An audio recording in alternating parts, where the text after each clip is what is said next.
Em uma safra desafiadora, o clima tem afetado de maneira distinta as áreas produtoras de grãos, e tecnologias podem auxiliar o produtor a amenizar prejuízos. E para a gente falar mais sobre esse assunto, eu converso agora com o Alan Castro, que é coordenador de desenvolvimento agronômico de soluções digitais da BASF.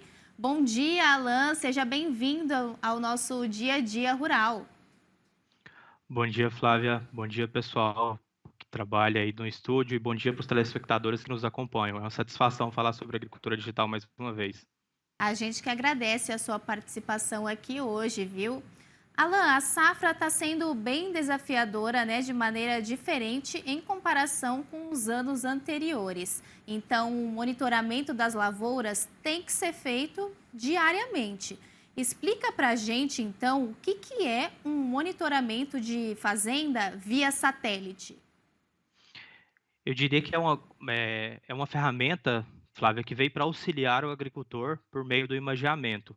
Imagina que, se eu fosse fazer uma analogia simples, semelhante ao que o médico faz, a agricultura digital ela está aí para auxiliar o doutor do campo, onde ele, em vez de ter aquele raio-x ou ter aquela ultrassonografia, ele consegue ter uma imagem em tempo real que mostre para ele algumas anomalias que ocorrem durante o ciclo, sejam elas causadas por problemas hídricos, por problemas de pragas e doenças. E em cima disso, o agricultor ou o técnico responsável ali no local, ele consegue ter esse diagnóstico e tomar uma decisão mais assertiva. Então, esse monitoramento, eu diria que ele vem para auxiliar em todas essas etapas dentro do cultivo. E como que esse monitoramento via satélite funciona? Como que é feito esse diagnóstico desse mapa? É algo personalizado? Imaginem, Flávia, que nós trabalhamos com imagens de alta resolução, tá? Então são imagens satelitais, onde o agricultor ele consegue personalizar esse trabalho. Por quê? Nós trabalhamos com alguns filtros de imagem, alguns índices de biomassa e até inteligência artificial em cima daquele dado, onde o agricultor ele pode definir qual tipo de manejo ou qual tipo de suporte ele deseja receber naquele momento. Com essas imagens, como eu mencionei para você, o agricultor ele consegue ser mais eficiente naquelas visitas ao campo, ou ele consegue realmente suportar aquela lavoura que está ali, chegar no final com o maior patamar de produtividade, né, que é o que todo agricultor ou técnico busca no final. Interessante. E como é que o produtor pode interpretar esse mapa, esses dados? Imagina que esses mapas, Flávias, eles criam como se fosse uma curva ali de crescimento e desenvolvimento da lavoura. Então, em um estágio inicial, o agricultor consegue entender até questões relacionadas a vigor da planta. Então, imagine, se no início alguma região do talhão ela não tem performado bem, o agricultor consegue em tempo real tomar uma decisão de manejo e suportar aquela parte do talhão para chegar no final com uma maior produtividade. Pense que com a agricultura digital, o foco sempre vai ser, né, que o agricultor consiga extrair o máximo retorno sobre o investimento. Então, ele consegue, muitas das vezes, elevar produtividade em alguns pontos e em outros locais ele consegue ter uma otimização de recurso por meio dessa decisão assertiva em loco. O que ele traz de benefício para o produtor? O que ele traz de possibilidades? Eu diria que são possibilidades infinitas, mas o grande foco principal é garantir mais uma safra de sucesso. Como você mencionou, né, Flávio? Eu acredito que nós não temos um El Niño tão forte. Se eu me lembro aqui, a última vez foi a safra 15/16. Então, isso é muito desafiador para o agricultor. Um cenário onde nós temos regiões do Brasil com um plantio atrasado, algumas áreas tendo que fazer replantio, bastante estresse hídrico em algumas regiões do talhão. Isso acaba sendo relacionado com alta incidência de pragas e doenças, como nós vemos, por exemplo, na região sul do país.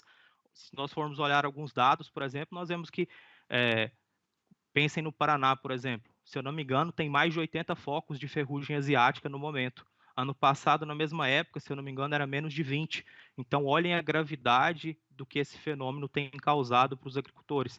E as ferramentas digitais vão entrar aí, né, pensando no monitoramento via satélite. Entender essas dificuldades de manejo e auxiliar o agricultor para, no final, ele conseguir, né, produzir mais, mesmo em um ano atípico como esse. E vocês têm resultados aí das fazendas que vocês acompanham? casos que aumentou a produtividade? Sem dúvida, Flávia. Eu diria que o principal foco ele vai trabalhar, né, relacionado a esse aumento de produtividade, mas como eu disse, o ROI para nós, né, que é esse retorno sobre o investimento, ele acaba sendo mais importante. Por quê? Quando você consegue manejar esse talhão, trabalhar todas essas anomalias, o agricultor ele consegue, né, consequentemente, ter melhores ganhos. E isso em vários dados da literatura, não só no nosso trabalho, mas em dados externos, você vai encontrar isso, tá? As imagens, o monitoramento, ele vai entregar um valor agregado, um valor específico para aquele agricultor. E a gente falou da soja, da questão da ferrugem asiática, mas ele também pode ser usado em outros tipos de culturas ou é só na soja?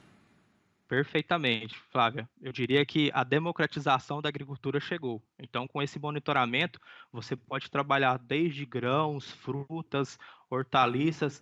Boa parte desses índices que são aplicados nas imagens de biomassa, eles contemplam todas as culturas, eles já foram planejados para isso. Então, você consegue muito bem, e eu diria que um ponto chave seria entender aquele talhão e suportar o agricultor, seja ele pequeno, médio ou grande agricultor também, tá? Além desse foco em culturas. É um ponto importante. Então, todos podem utilizar desde as pequenas e médias e grandes propriedades, né? Tem alguma região que Perfeito. esse mapa é mais procurado e usado também pelos agricultores? Eu acredito que todos os agricultores eles fazem uso, mas eu acredito que algumas regiões, como por exemplo as regiões do sul do Brasil e as regiões centro-oeste, acabam fazendo mais uso dessas tecnologias para acompanhar, por exemplo, grandes áreas, para fazer essa tomada de decisão em tempo real e no final converter tudo em aplicações de manejo, seja ela por meio de adubações foliares ou qualquer outro produto aplicado para suportar aquele talhão, tá? E para o produtor que estiver assistindo a gente, tiver interesse em saber mais sobre essa tecnologia, como que ele pode entrar em contato? Tem algum site? Tem sim, Flávia. O site é o charvio.com.br ou que esse agricultor procure distribuidores e parceiros BASF também, tá? Nosso time está todo à disposição para isso. Obrigada, viu, Alan, pela participação hoje aqui no nosso Dia a Dia Rural, trazendo aí mais essa tecnologia para auxiliar o nosso produtor a amenizar possíveis perdas, né? Seja sempre bem-vindo, viu? Imagina, agradeço pelo convite. Excelente dia a todos. A gente que agradece.